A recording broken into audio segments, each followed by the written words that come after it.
देवास जिले के टोंकला गांव में हुए भीषण पटाखा फैक्ट्री विस्फोट ने कई सवाल खड़े कर दिए। हादसे में 3 लोगों की मौत और 28 मजदूरों के घायल होने के बाद अब सबसे बड़ा मुद्दा प्रशासनिक लापरवाही और अधिकारियों की अनदेखी बन गया है।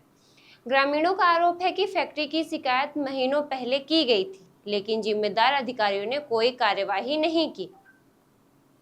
नतीजा ये हुआ कि अवैध रूप से बारूद और विस्फोट सामग्री के बीच काम कर रहे मजदूर इस भयावह हादसे का शिकार हो गए। देवास के टोंकला गांव में संचालित पटाखा फैक्ट्री में हुए जोरदार धमाके ने पूरे इलाके को दहला दिया। विस्फोटक इतना भीषण था कि मजदूरों के शरीर के अंग 500 मीटर दूर जा गिरे। हादसे में अब तक 3 लोगों की मौत की पुष्टि हुई है, जबकि 28 मजदूर घायल बताए जा रहे हैं। इनमें कई की हालत गंभीर बनी हुई है। घटना के बाद प्रशासन ने रेस्क्यू ऑपरेशन चलाकर घायलों को अलग अलग अस्पतालों में भर्ती कराया। 12 घायलों का इलाज जिला अस्पताल देवास, 8 का अमलतास अस्पताल, जबकि कुछ घायलों को इंदौर रेफर किया गया है।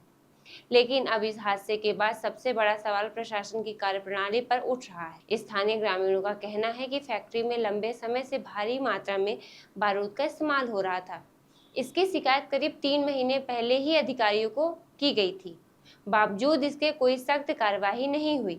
ग्रामीणों का आरोप है कि यदि समय रहते प्रशासन फैक्ट्री पर कार्यवाही करता तो शायद इतनी बड़ी जनहानि नहीं होती। इधर पुलिस ने फैक्ट्री मालिक अनिल मालवीय को भोपाल के बैरागढ़ से गिरफ्तार कर लिया है और फैक्ट्री को सील कर जांच शुरू कर दी है।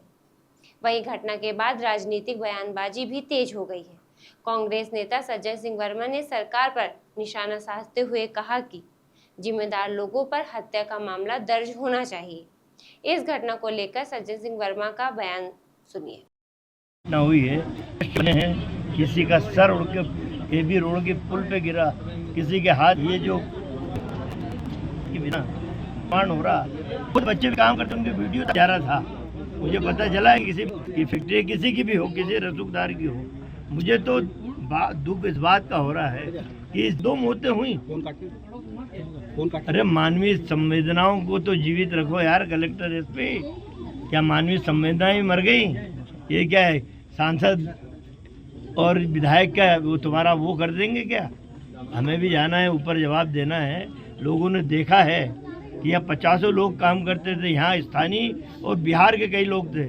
जब लोगों ने कहा कि हाजिरी रजिस्टर आप तत्काल लीजिए, तो हाजिरी रजिस्टर जब्त करने को तैयार नहीं है, फैक्ट्री वालों ने गायब कर दिए। कहा कि हाजिरी रजिस्टर आप तत्काल लीजिए, तो हाजिरी रजिस्टर जब्त करने को तैयार नहीं। वहीं इस घटना पर देवास एसपी पुनीत गहलोत का कहना है कि यहाँ पर अभी तक 2 लोगों की मौत की पुष्टि हुई है, लेकिन जो बाकी 10 से 12 लोग थे वो घायल हैं। उनको यहाँ से एम्बुलेंस के थ्रू रेस्क्यू कर लिया गया है और कुछ लोगों को इंदौर रेफ़र किया गया है। बाकी लोगों को देवास ज़िला चिकित्सालय में उनका उपचार चल रहा है। सभी अभी आउट ऑफ डेंजर है और उनका इलाज स्टार्ट कर दिया गया है। साथ ही जो विस्फोटक सामग्री है उसको प्रॉपर लुक आफ्टर किया जा रहा है और जो कूलिंग के लिए जो फायर ब्रिगेड है वो मौके पर हैं और हम सिचुएशन को अंडर कंट्रोल में किए हुए हैं।